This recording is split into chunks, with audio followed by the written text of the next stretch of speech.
हमारे एक व्यूवर ने कमेंट किया था कि गिफ्ट और हिबा पर डिस्कशन करे, यानी उसका लीगल स्टेटस बयान करे। तो जो गिफ्ट है, हिबा है, वो क्या है? मलकियत का इंतकाल करना बहेर एवज के।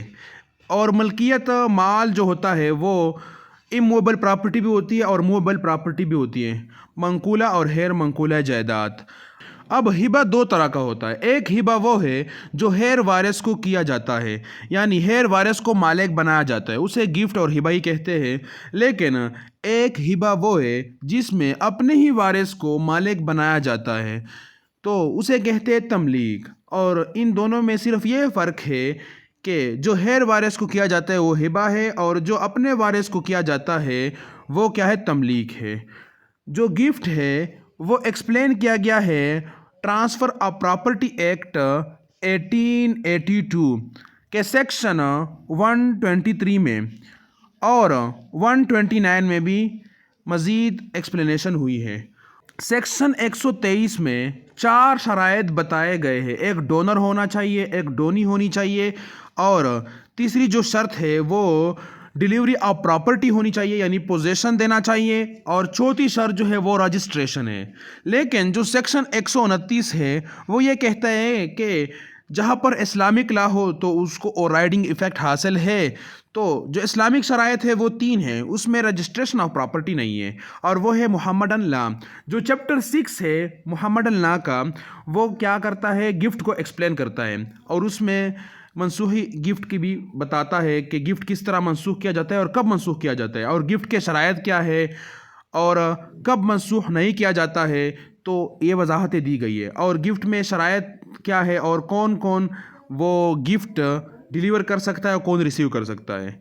तो हमारे सामने केस ला है जिसमें गिफ्ट के मुतल्लिक कुछ एक्सप्लेनेशन दी गई है। उसकी रेफरेंस जो है 2023 SCMR पेज जो है 2012 सुप्रीम कोर्ट ऑफ पाकिस्तान की सिंगल बेंच की जजमेंट है। इसमें गिफ्ट के शराइत बताए गए हैं। पैरा ए में गिफ्ट प्री रिक्विजिट्स, यानी शराइत गिफ्ट से पहले। Prerequisites of a valid gift are offer by the donor. Donor होना चाहिए, लेकिन डोनर की तरफ से ऑफर होना चाहिए।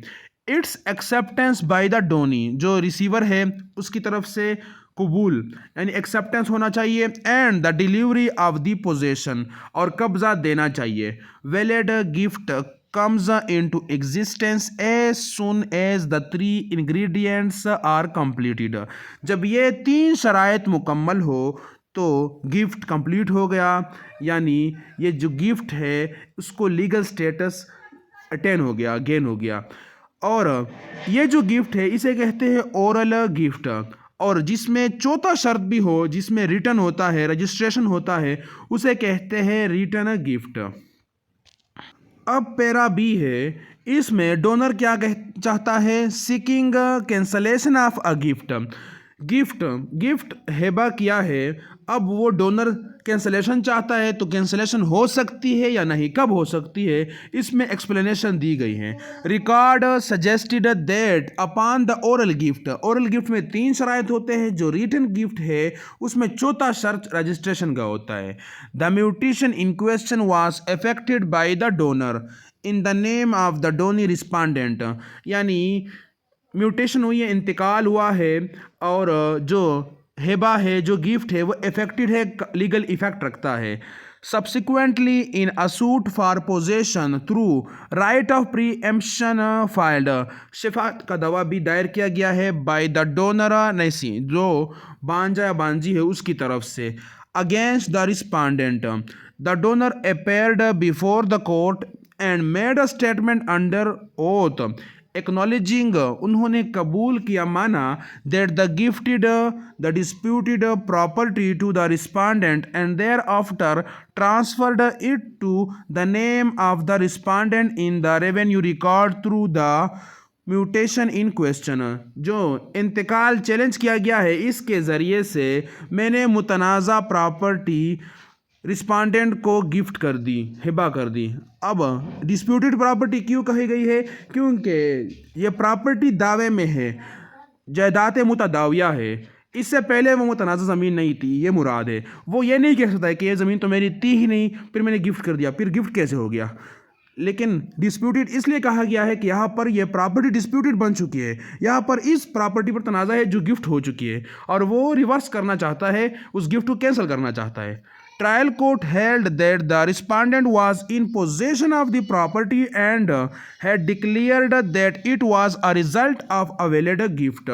ट्रायल कोर्ट ने ये वर्डिक्ट दी है कि जो रिस्पॉन्डेंट है उसके साथ इस प्रॉपर्टी की पोजेशन कब्जा भी है और इस गिफ्ट को वैलिड डिक्लेयर करार दिया गया है, यानी ये गिफ्ट मुकम्मल हो चुका है और सही है। Said judgment had attained finality and had not been challenged by the donor or he successor till date. और ये जजमेंट या ये वर्डिक्ट जब दी गई थी तो उसको चैलेंज नहीं किया गया था, जो सक्सेसर थे उसके वारसा या जो डोनर था।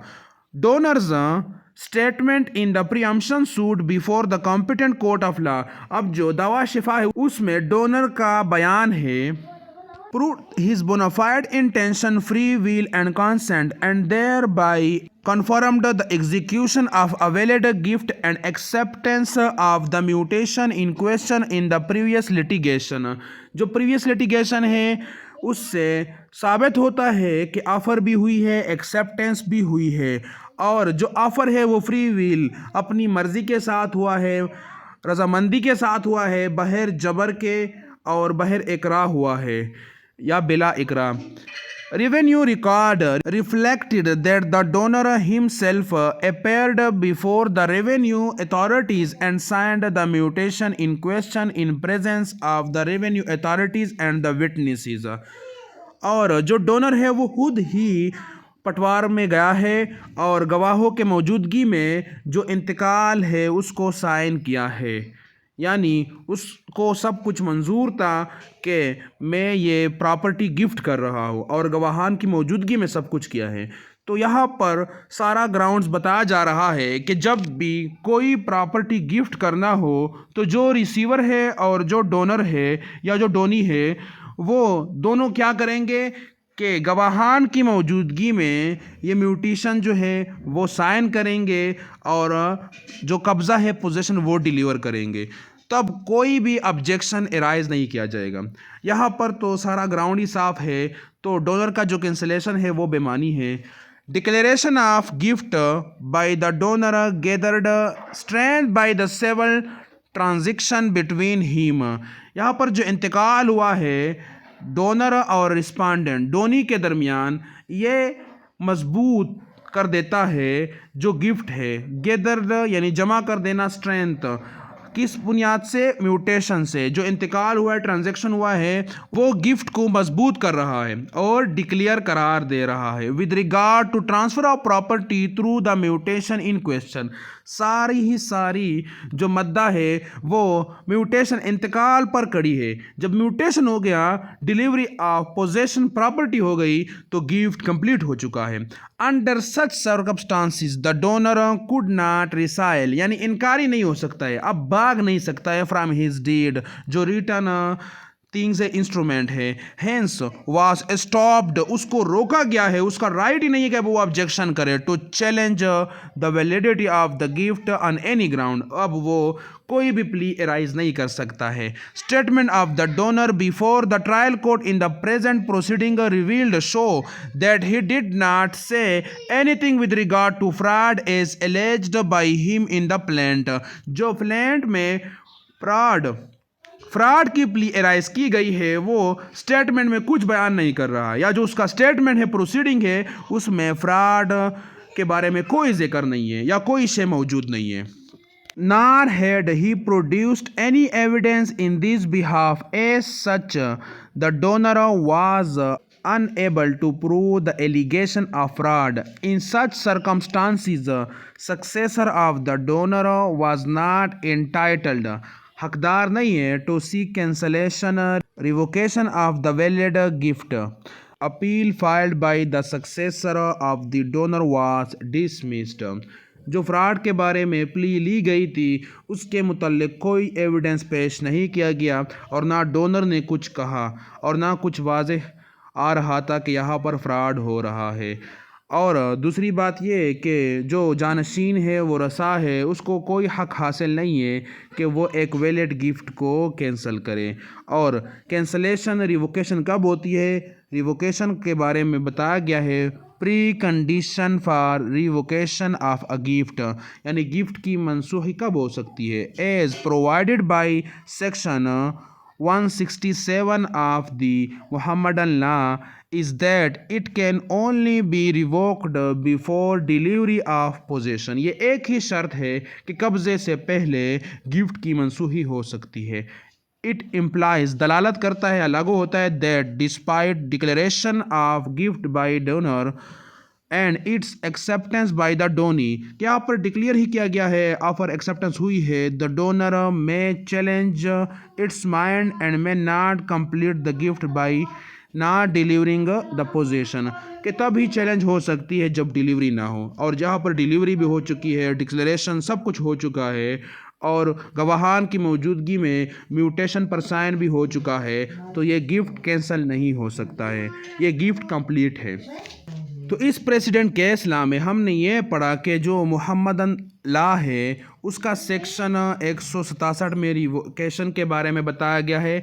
और इससे पहले जो सेक्शन है 161 और 162 या जो चैप्टर 6 है उसमें गिफ्ट के बारे में बताया गया है कि ऑफ़र एक्सेप्टेंस होना चाहिए, डिलीवरी ऑफ पोजेशन होनी चाहिए, 3 बड़े शराइत है।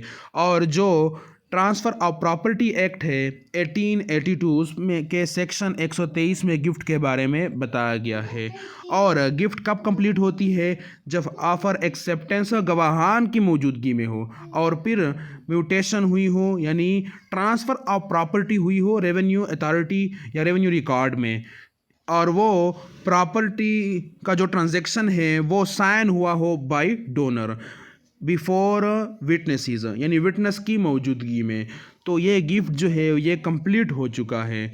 और डिलीवरी ऑफ पोजेशन ये भी हो सकती है कि म्यूटेशन नहीं हो लेकिन जो कब्ज़ा है उस प्रॉपर्टी की दी गई हो, लेकिन ऑफ़र एक्सेप्टेंस के लिए गवाहान 2 ज़रूरी है, लाजिम है, क्योंकि अगर कल वो इनकारी हो जाए या उसका सक्सेसर जनशीन कैंसलेशन या कुछ वगैरह क्लेम करे तो आपने साबित करना होगा कि ये प्रॉपर्टी मुझे गिफ्ट हो चुकी है।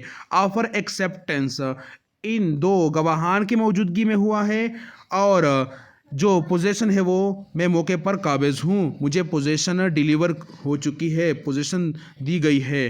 तो ये 3 शराइत है जो सब कुछ गवाहान के मौजूदगी में होनी चाहिए और आपके साथ कब्ज़ा भी होना चाहिए। कब्ज़ा चाहे पटवार के रिकॉर्ड में हो चाहे फ़िज़िकल हो, लेकिन फ़िज़िकल बहुत वैल्यू रखती है, पटवार के रिकॉर्ड में भी वैल्यू रखती है। और कुछ इस तरह भी होता है कि फ़िज़िकल ना हो लेकिन पटवार के रिकॉर्ड में हो तो वो भी काफ़ी है। आप फिर पटवार के रिकॉर्ड के पोजीशन के बुनियाद पर कब्ज़ा आप प्रे कर सकते हो, मांग सकते हो या सूट फॉर पोजीशन दायर कर सकते हो।